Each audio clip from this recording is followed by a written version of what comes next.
વડોદરા જિલ્લાના વાઘોડિયા પોલીસ મથકે 2024ની સાલમાં સગીરા સાથે દુષ્કર્મની ફરિયાદ નોંધાઈ હતી। તે ફરિયાદના બનાવમાં ભોગ બનનારના પિતાની ચા નાસ્તાની દુકાન પારુલ કોલેજ લીમડા ગામે આવેલી છે। ત્યાં ભોગ બનનાર સગીરાના માતા પિતા લગ્ન પ્રસંગે બહાર ગામ ગયેલ હોય પરત આવતા ફરિયાદીની 15 વર્ષ અને 4 માસની સગીર દીકરી દુકાને મળી ન આવતા સગીરાના પિતાએ વાઘોડિયા પોલીસ મથકે ફરિયાદ નોંધાવી હતી। વાઘોડિયા પોલીસની તપાસમાં આરોપી રાકેશ નાયકા ફરિયાદીની દુકાને અવારનવાર ચા નાસ્તા માટે આવતો હોય સગીરા સાથે પરિચય કેળવી મોબાઈલ ફોન પર સંપર્ક કેળવી ભોળવી પટાવી સગીરાને યોજનાપૂર્વક પોતાના વતનમાં ભગાડી લઈ જઈ જુદી જુદી જગ્યાએ વારંવાર દુષ્કર્મ આચર્યો હતો। જે ગુનાની ચાર્જશીટ સાવલીની સ્પેશિયલ પોક્સો કોર્ટમાં દાખલ થતા કેસ ચાલી જતા સરકારી વકીલ સીજી પટેલની દલીલો સાંભળી સ્પેશિયલ પોક્સો કોર્ટના જજે જે.એ. ઠક્કર દ્વારા રહેવાસી ખજુરિયા છોટાઉદેપુરના આરોપી રાકેશ રમેશભાઈ નાયકાને તકસીરવાર ઠેરાવી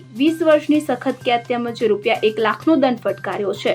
અન્ય ઇપીકો કલમ 363 3 વર્ષની કેદ ₹3000નો દંડ, ઇપીકો કલમ 366 હેઠળ 5 વર્ષની કેદ અને ₹5000નો દંડ ફટકાર્યો। આરોપી દંડની રકમ કોર્ટમાં જમા કરાવે તો તે દંડની રકમ પીડિતાને ચૂકવવા હુકમ કરેલ છે। ગુજરાત વિક્ટિમ કોમ્પન્સેશન સ્કીમ મુજબ ડિસ્ટ્રિક્ટ લીગલ સર્વિસ ઓથોરિટીને ₹4 લાખ પીડિતાને ચૂકવવા ભલામણ કરાઈ છે।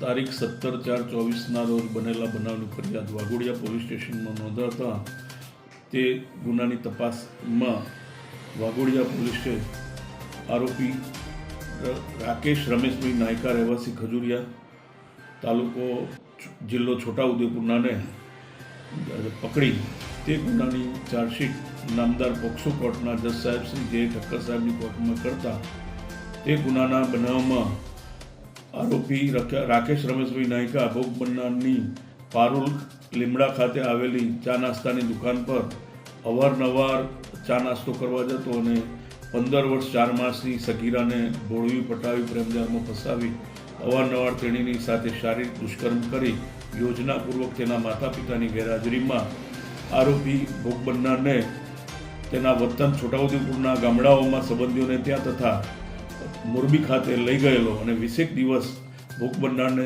આરોપીએ તેની સાથે રાખી અવારનવાર શારીરિક દુષ્કર્મ કરેલ તે અંગેની તપાસમાં વાઘોડિયા પોલીસે આરોપી વિરુદ્ધ નામદાર પોક્સો કોર્ટના જજ સાહેબ શ્રી જે.એ. ઠક્કર સાહેબ શ્રી કોર્ટમાં ચાર્જશીટ કરતા નામદાર કોર્ટ દ્વારા આરોપી રાકેશ રમેશભાઈ નાયકાને કસૂરવાર ઠેરવી જજ સાહેબ શ્રી જે.એ. ઠક્કર સાહેબે આરોપી રાકેશ રમેશભાઈ નાયકાને 20 વર્ષની સખત કેદ તથા ₹1 લાખનો દંડ ફટકારેલ છે।